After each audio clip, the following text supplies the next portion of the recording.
可是養得像這個一鍋螞蟻一樣。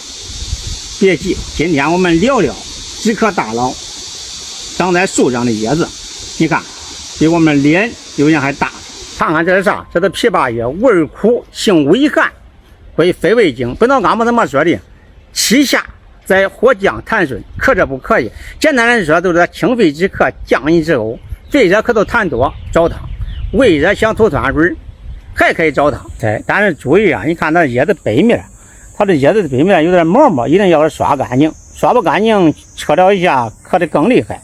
另外，枇杷葉的炮制啊，也是有讲究的，生用止呕，秘制止咳。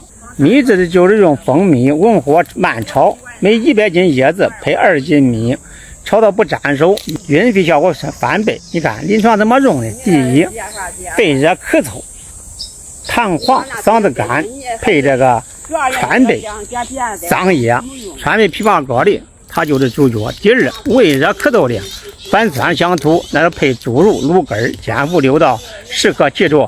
止咳用秘制止呕生用。偷偷的告诉你一個故事，傳說啊，郑板橋晚年咳嗽，摘了幾片枇杷葉煮水喝，幾天就好了。古人說枇杷葉治肺胃疾病，取其下劑之功，氣順了，病就走了。